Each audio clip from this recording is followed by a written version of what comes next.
From the outside looking in, I think there's one thing I would be concerned about if I were a Michigan fan. We'll talk about all that and more next on this week's edition of Michigan Podcast. But there's going to be one team that's going to play solely as a team. No man is more important than the team. No coach is more important than the team. The team, the team, the team. Looks deep for Anthony Clark. Waits for it. Gets caught. Hey, they said you can't be Ohio State. Now what?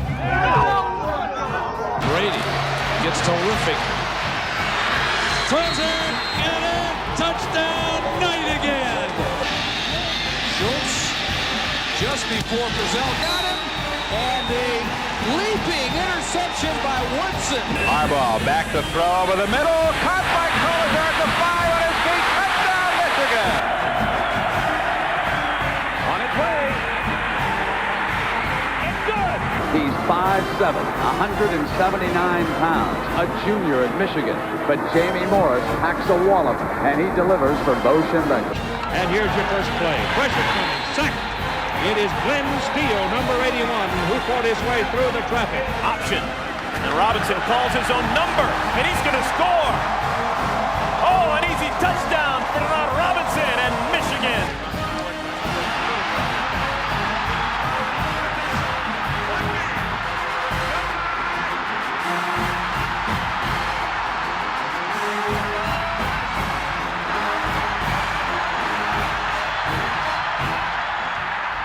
Win it. We're going to win the championship again because we're going to play as a team. And when we play as a team and the old season is over, you and I know it's going to be Michigan again. Michigan.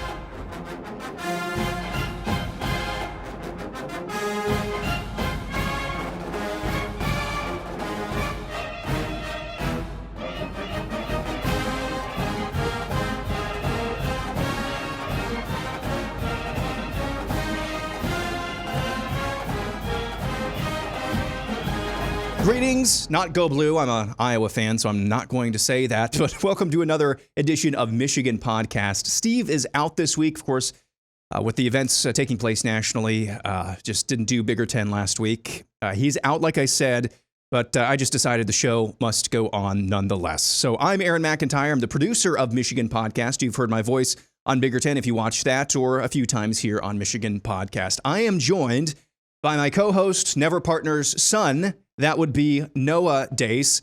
Noah is the co-host of the uber popular already Michigan Podcast Instant Reaction. Those episodes have been going like gangbusters, and I just figured, Noah, since those are doing so well, and Steve isn't here, why not invite you on? If these episodes, you're going to join me for Bigger Ten tomorrow as well. If these episodes do just as well as the Instant Reaction podcast, I say it's just time to give Steve the boot. What do you say? What do you think about that? Do you think if these things do really well, I think you should just move into this role full time? Completely agree. I mean, he has his hands full already, but I just want to thank you for having me. Yeah, you bet. This will be maybe a fun conversation. So I'm an Iowa fan. I don't know Michigan super well, but I do know it better than the average fan of any other probably Big Ten schools. You're probably just about as well as maybe even an Ohio State fan, because I produce this podcast, so I'm hearing all about the stories and storylines that have to do with Michigan football all year round. And so I do kind of bring a little bit of an outsider's perspective when I get to what we're talking about today. And obviously the big topic coming out of that Central Michigan drubbing 63-3, yet again, is Bryce Underwood. Bryce Underwood. And through 3 weeks now, I do think we have enough of a sample size to get an idea of what this kid's ceiling really could be. But first, before we get to my big concern, if I were a Michigan fan, Noah, I need a ruling from you on something. There have been a lot of car analogies that have gone back and forth, both between Steve and I, and Steve has brought it up on Michigan Podcast in the past before. Is Bryce Underwood, is he a Porsche, is he a Maserati, or is he a Ferrari? Well, like Biff Poggi said, I think he's Batman, so I'm going to go with the Batmobile. The Batmobile. Okay, well, that doesn't really fit into the analogy that I was going with. I don't think he's a Porsche at all. Porsches are rebranded Volkswagen Beetles that middle management douchebags think is their ideal sports car, and it's not really a sports car at all. I'm okay with Ferrari or Maserati or Batmobile, whatever you want to say. But in the parlance of sports cars, whether it's a Maserati or a Ferrari, or if Bruce Wayne is taking the Batmobile out for a leisure drive some afternoon, what do you think of? What is the setting when you think of a supercar or a sports car? You think of it going through the mountains, the Alps or the Rockies, and twisting and turning on those hairpin turns and accelerating and really letting it go. It's really exciting, really scary, especially when you're coming up to those hairpins. But you don't have to drive a supercar like that. You don't have to drive a sports car like that. You could drive a sports car just on the road down to Dollar General, 10 and 2, doing the speed limit the whole way. You can drive a sports car like that. You can. Are you really getting the most out of it? No, but you can drive it that way. The destination's not that exciting. The drive there isn't that exciting, but you can drive a sports car that way if you want. My big concern, just from the outside looking in, and I think you and Steve kind of hit on this a little bit during the instant reaction, is not so much whether or not you're going to give the keys to the car to Bryce Underwood moving forward this season. It is whether or not you're actually going to open him up and just let him go.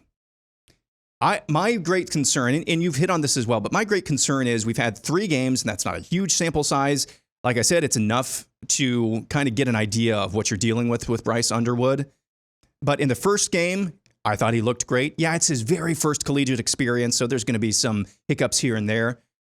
So he looked like a sports car driven for the first time by somebody who maybe had some experience with sports cars, blah, blah, blah, blah, blah. The second game, it looked like you were driving a sports car to Dollar General, 10 and 2, the speed limit the whole way. And, Oklahoma, they're a good team. I had the same, Steve got criticized last week for kind of having meltdowns about that game. I kind of had the same takeaways that he had, which is I'm just not used to seeing Michigan teams losing control or just like participating in the game and not dictating the game for long stretches. That's kind of what I saw at Oklahoma last week. And then you saw the sports car again this past week. And these games versus really low-level competition are kind of meaningless. You know what you're going to do to these teams, but there are details I think that you can pick up on in those games that are not meaningless. And what I saw from Bryce Underwood going back and watching that game is, yes, physically they dominated Central Michigan. I thought there were multiple occasions, though, when Central Michigan defensively, their secondary, was in close position or in position where they needed to be, and Bryce Underwood and his receivers actually got the job done. Bryce Underwood put his receivers in a chance in a situation where they could make a play. Guess who else is actually going to be in positions to make plays? Ohio State, Penn State, all of these big-name competition teams. The question is whether or not you have guys who can actually make plays and compete in those positions. So I thought I saw Central Michigan in position to make a lot of great plays, and Bryce Underwood and his receivers were just better, and that's all you can ask for. So getting back to my big concern, is this going to be a pattern that we see for the rest of the season with Bryce Underwood and this coaching staff? In these games against teams that you think you should be able to physically dominate, give them the car keys or unleash the Maserati, Ferrari, Batmobile. You got it, kid. And then in the big spots, in the big games against the Ohio States of the world, this coming weekend against Nebraska, I will take the keys back. Don't go out there and take those hairpin turns at 60, 70, 80 miles per hour. Rein this back in. You see what I'm saying, Noah? I kind of got the idea from Steve that he thinks that what we saw against Central Michigan is a harbinger of things to come coming up in Big Ten play. And I'm just cautioning that a little bit. I hope this coaching staff does not just try to rein this kid in, because I think through 3 games, he looks really, really good. And yes, when you're driving a sports car around hairpin turns, there's going to be some really scary moments. There's going to be some really euphoric moments as well. Don't try to put him into some sort of mold, because I promise you, and this is coming from an Iowa fan, I know a thing or two about quarterback devolution. If you try to just put him in your mold, his ceiling is still going to be really high. But I just think if you try to hold him back, ultimately through 3 or 4 year career, his ceiling is probably going to be lower. His floor is probably going to be lower than his ceiling is high if you don't just let it rip. So there's going to be some scary moments, but that's my big thing. I think this coaching staff in every single game, even the big ones, just needs to let him rip. What do you think? I mean, I completely agree. especially those first 2 weeks, it looked like they were almost playing not to lose, which you can get away with an opponent like New Mexico, which maybe they're not as bad as everyone thought they were after blowing out UCLA, or maybe UCLA is just more garbage than everyone thought they were. You never really know, but especially in the Oklahoma game, it looked like they were playing not to lose. It looked like they were playing scared. I would have liked to see more shots there. I mean, it looks like they completely let them loose against Central Michigan, and Central Michigan's the opponent to do that. So I'm hoping, like you said, they don't take the keys out now. Like, they keep trying to keep pushing. Because I think the concern on the team isn't in Bryce Underwood, and it isn't in the wide receivers. And I've said this all offseason to my dad, the only person who was listening to me.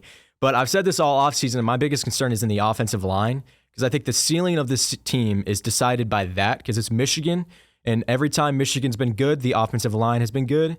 So I think it's really decided by that. We have one or two starters pretty hurt right now. The biggest one is Giovanni El-Hadi, and I think that really showed against Oklahoma's defensive line. I don't think it showed as much against Central Michigan's defensive line, because it's Central Michigan. So I'd like to see a bit of improvement there.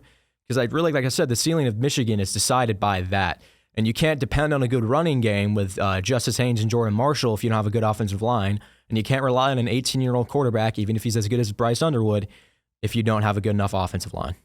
Yeah, that's well said. And I thought even in the Oklahoma game, I thought Bryce Underwood was making some decisions that were really, really mature. He didn't look great, but again, is that Bryce Underwood, or is that the way that they kind of went into the game and just decided to pucker right away? Because that was my main concern, is that you're usually, at the very least, with Michigan, you've got stretches in the game where they are just completely under control. Maybe they don't look great offensively. Maybe they're not racking up a ton of scoring opportunities and scores, but they're in control. You can tell that they're dictating the pulse of the game. In that Oklahoma game, it just looked like the game was happening to them.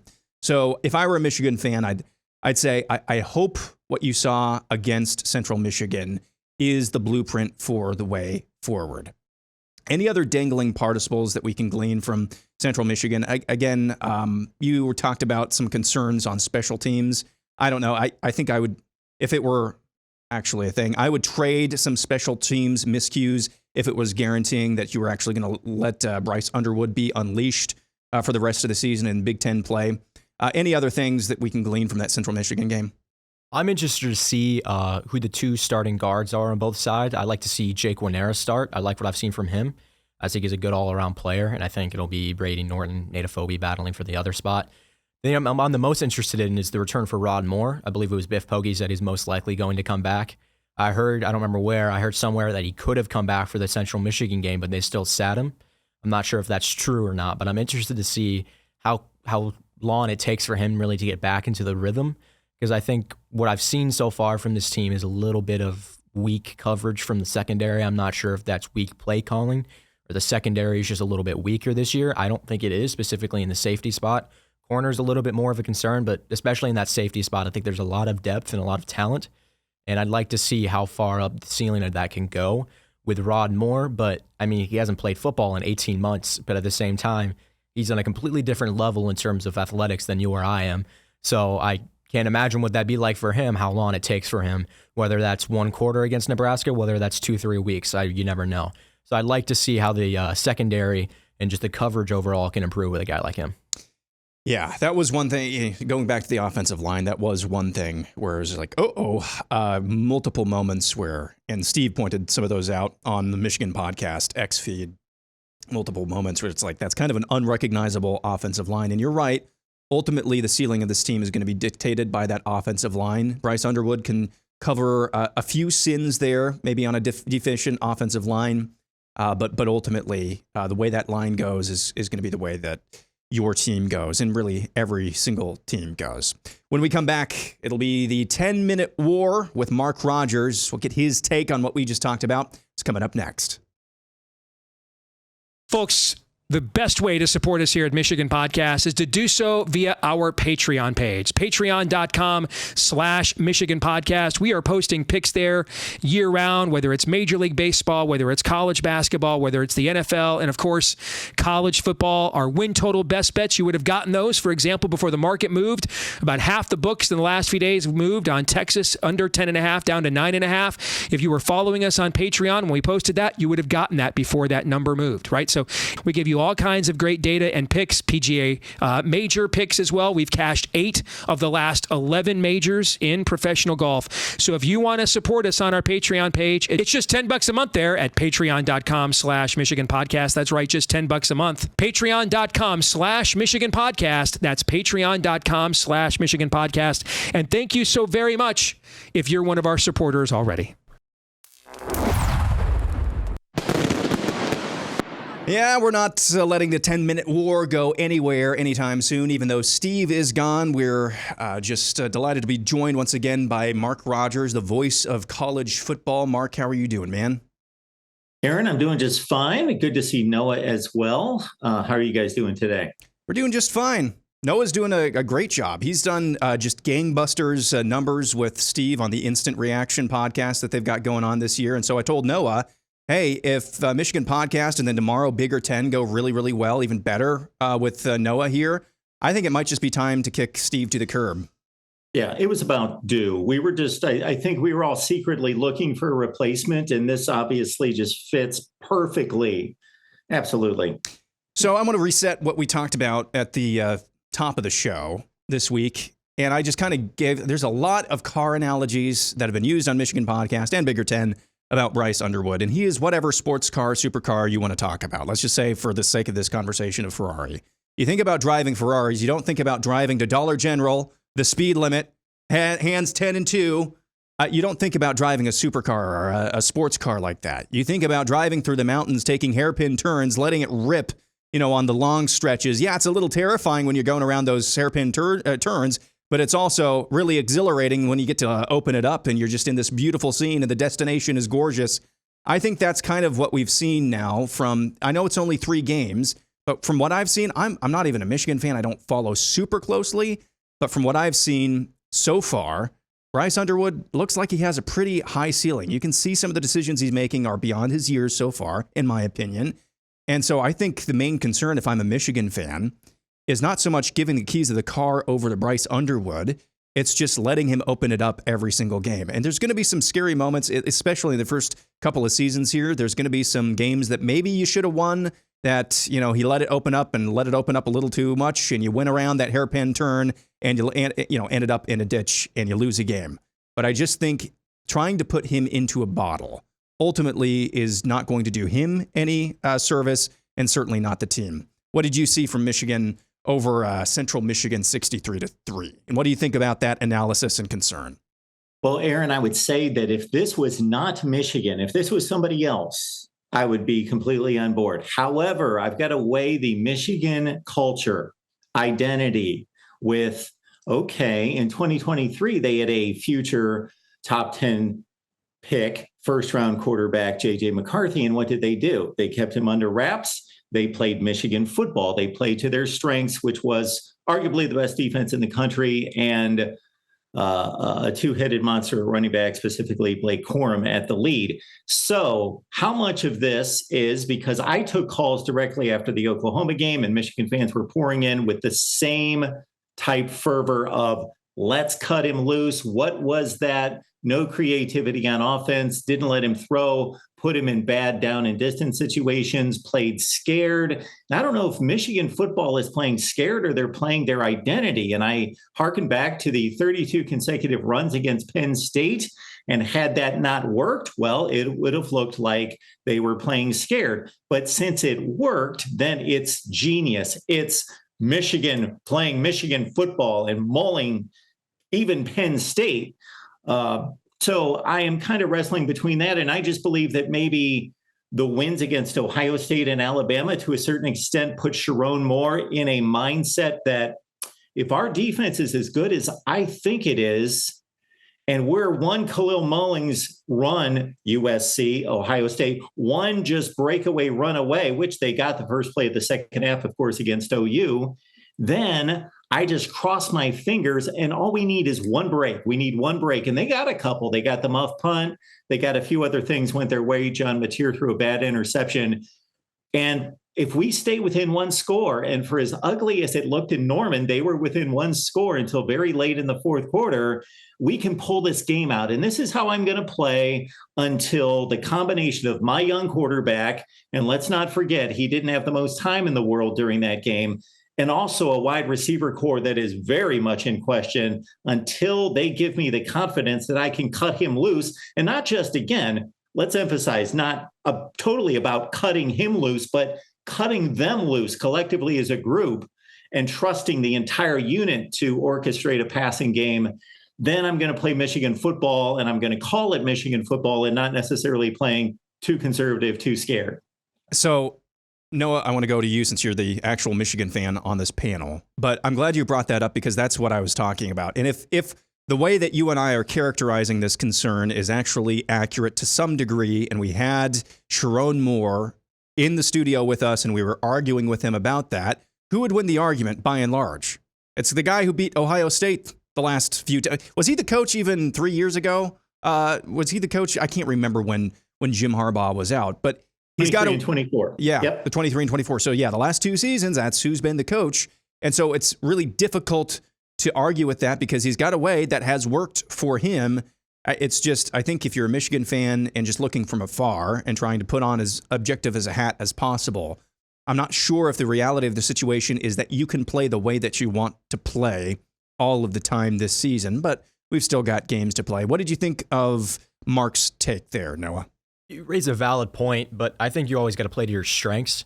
And I think in that 23 team against the game against Penn State, you get to run 32 times in a row because your strength is in your offensive line. I think this year the strength is not in the offensive line. I think it's in a guy like Bryce Underwood. And I think cutting him loose doesn't just involve the passing game, it also involves the rushing game as well, where he had over 100 yards and 2+ touchdowns, or had 2 touchdowns on the ground against Central Michigan. I think the Oklahoma game, I can't confidently say we would have won that, but I think it would have looked different if you let him loose a little bit. That's part of letting him loose, not just through the air, but also letting him loose on the ground. And as good as J.J. McCarthy was, I think in terms of play style and pure raw talent, Bryce Underwood is on a completely different level than J.J. was his freshman year. And I think he's more close to where J.J. was his sophomore or his junior year. And I think the reason you saw the team in 23 run the ball as much as they did and rely on that as much as they did is because that was the team's strength. And I think the strength this year is completely different. Mark, what do you think? Well, yeah, I'm speaking to the Michigan expert here. So I don't know your team as well as you do, but I know that those 2 running backs in the backfield, without knowing the intricacies of the offensive line, I know how it was evaluated by experts, Phil Steele on down the line. I do my preseason work about Michigan's components at every unit. So I knew that there was hope that it was going to be a top-notch offensive line, but it certainly didn't have the proven 1 through 5 across, and maybe even a couple guys on the bench to know that for sure. But Jordan Marshall, Justice Haynes, in terms of what they've accomplished already in college, I thought that going into Oklahoma.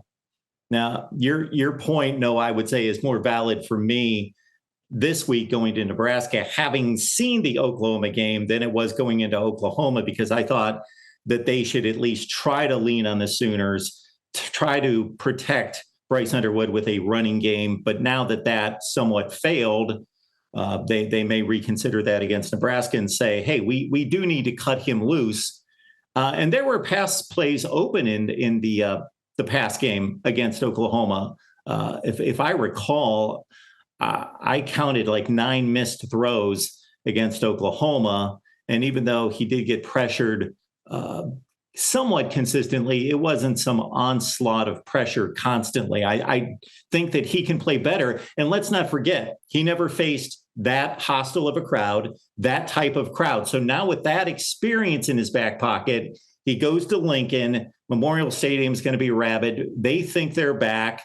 They think Nebraska football is going to be better than it's been in over a decade. And they've been waiting just to pounce on this game and pounce on a freshman quarterback. But he's experienced the hostile crowd and surroundings once. So we'll see if maybe that had something to do with his poor play, or let's say less than par performance against Oklahoma. So I think we would all be in agreement to various degrees that whether or not they allow Bryce Underwood to completely open it up every single game, not just the games where they're going to be massive favorites against undersized, under-talent opponents, but every single game, whether or not they let him open it up consistently now is kind of incumbent on whether or not Sherrone Moore is willing, how calcified or dug in he is on winning a certain type of way. Maybe that's an unfair characterization, but to some degree, would you agree with that, Noah? I mean, a little bit. I'd like to see how aggressive the offense is when it's back against Wisconsin. I think that's a team you can really let it rip against. I'd like to see how much of a difference is where it's just the coaching staff as a whole decided to make the difference to let Bryce Underwood loose this week against Central Michigan, or how much of it was, Sherrone Moore isn't here, so let's let him loose. I'd like to see how much of the difference is. And I'd like to see how much of that play calling is really called by Sherrone Moore, because especially in that Oklahoma game, it felt like we had Kirk Campbell calling the plays again. Didn't feel like Chip Lindsey was calling the plays. And I think after the third or fourth screen pass and completion, you should probably stop at that point.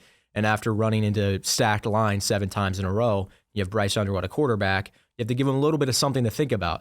And I think you saw Bryce Underwood throw, like a 44, 45-yard pass down the field to Donovan McCulley, which was a little bit underthrown, but it's still, you have a 6'5" wide receiver like Donovan McCulley, and you have some other talent in the wide receiving core, not like Ohio State level talent, because that's just not what our strength is. I think your strength is in Bryce Underwood's athletic ability, and I think your strength is in his decision-making, even as an 18-year-old.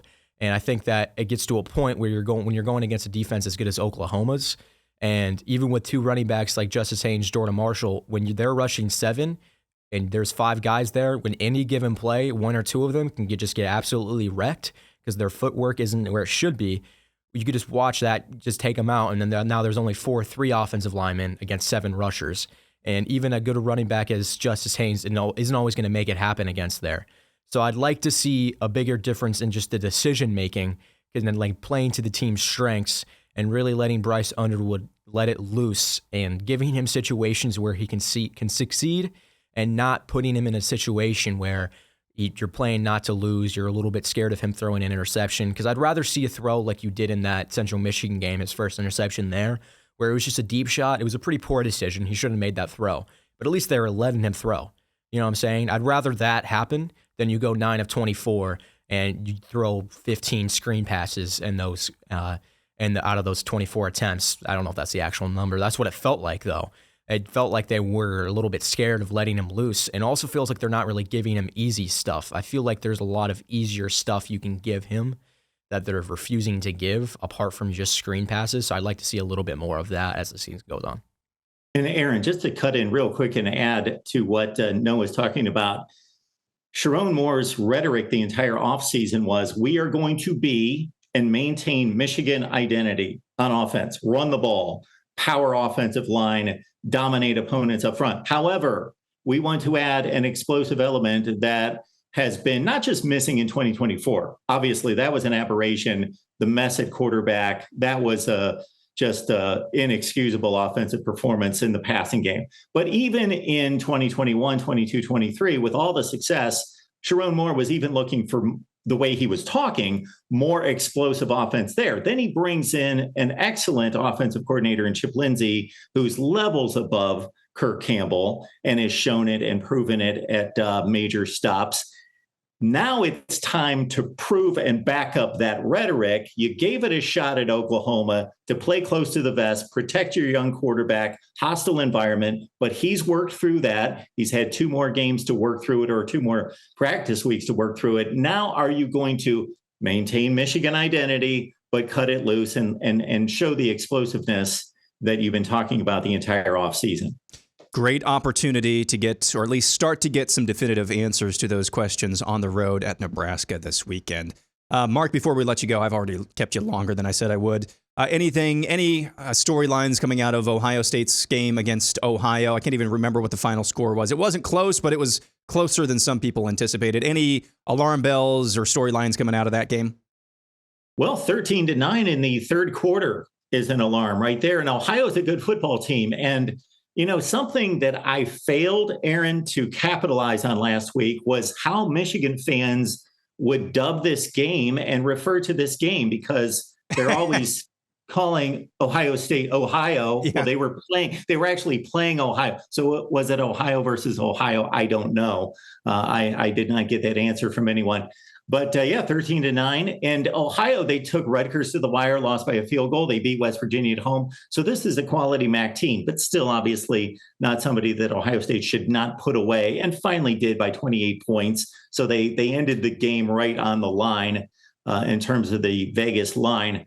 But there is concern about running game issues. They've run it at will against these opponents, but not so much Ohio, were they able to run it at will. And certainly they couldn't run the ball to protect their quarterback, much like Michigan against Oklahoma. Ohio State had the same issues at about 2.5 yards per carry against Texas. So a week off, watch the film, develop your young quarterback whom they've been able to protect. And when I say protect, I mean from a play calling standpoint. Now they head out to Washington, and that's going to be an interesting trip out to Seattle to take on a pretty good football team. Yeah, I mean, that's one that everybody's been talking about all offseason long. So that's going to be that's a tricky spot, but we'll see. And again, a lot of answers to questions, or at least the beginnings of answers to questions. Mark Rogers, the voice of college football, thank you so much for joining us today. Thank you, Aaron. Thank you, Noah. Thank you. This week's poll of the week on Michigan podcast over on X. Steve asked, do you believe Michigan will be just as aggressive with Bryce Underwood on the road at Nebraska this week as it was at home against Central Michigan? 73% of respondents, Noah, said yes, they do believe that Michigan will be just as aggressive with Bryce Underwood on the road at Nebraska. 27% said no. Are you surprised by that result? Not at all, really. I mean, maybe a little bit. I feel like it'd be more, a little higher in the terms of the says yes. My interactions with Michigan fans, a lot of them feel like over optimistic at sometimes. So mainly what I see is the reactions to things my dad says, and you know how he can be sometimes. So I see a little bit of negative reactions whenever he speaks on anything honestly. And I see a lot of over positivity where there's sort of a neglection to make note of issues that there could be. Like a lot of people in the offseason were telling me that Bryce Underwood would redshirt and Jaden Davis would start this year. Oh my. That doesn't exactly look like it seems what happened. So I like being proven right. But so I expected it would be at least maybe 80%. Really? That would say yes. Okay. That'd probably be my expectation in that question. I'd like to see them turn him loose more this next week, but you never know. That could have just been a one-time thing. I think it's more likely than not that it wasn't, just because I think it'd be the worst possible decision, but I think that it's more likely than not that it is. All right. Yeah, I thought it would be more like 60-40, but like you said, maybe we're experiencing some optimism right now amongst Michigan fans. I've got actually 2 items of feedback. I want to get your take on both of these this week, and I took 2 items because they were things that were mentioned multiple times. First is Method Man 8, who said, I would say yes, they're going to keep the offense opened up with Bryce Underwood because now the toothpaste is out of the tube and you can't risk trying to put it back in. We've all seen now what you could look like uncaging Bryce's talent. You cannot go back now or you risk your job. What do you think of that take? I mean, I'd agree. I think it would risk a job. I think Sherrone Moore is too much of a good recruiter. In between those wins against Alabama and Ohio State at the end of last year, I think it's too early to maybe having serious discussions about losing a job. But, I mean, you never know. I mean, he's not even coaching this week. So if there's a poor performance, you could chalk it up to that. I would be more inclined to believe, like I said, that they would let him loose. Toothpaste would come off the tube. Speaking of not coaching this week, Zach Darrow has this. Given that Sherrone Moore isn't going to be there, yes, they're going to open this up. I like the guy a lot, but it has been very evident during his time as head coach, it's just not in his nature, even in his 2023 fill-ins, for better or worse. People can change, though, and I hope and I think he is learning from this experience. Like I said, both of these reactions I've seen multiple times. Is that really, are people already starting to get a little wary of Sherrone Moore? I mean, all the guy has done, other than, you had 10 guys on offense last season, okay? Just an aberration. You still beat Ohio State. You know, he was the fill-in for the Ohio State victory a couple of years ago. I don't know. From the outside, I'm an Iowa fan, like I said. From the outside looking in, he seems like he's a good fit. It seems like he's doing as good of a job as you could, given the circumstances. And the circumstances with Michigan are always very good. You guys have a lot of resources, but I'm just talking about the changeover of coaches. There's always going to be straggling elements of any program, and it just so happened last season it was a quarterback. That's what I mean by circumstances. Correction, 9 guys on offense last year. As an Evan Link believer, I think it was a little rough to count that fully. Understood. But yeah, correction there. I would tend to agree. I would say, yeah. All right. Great job, Noah. Thank you for filling in. He'll be back again tomorrow for Bigger 10, along with Mark Rogers. He's going to be joining us for Bigger 10 as well. Hope you have a wonderful rest of your day. Catch you again tomorrow on Bigger 10. I'm not saying go blue. If you want to, you can. Go blue.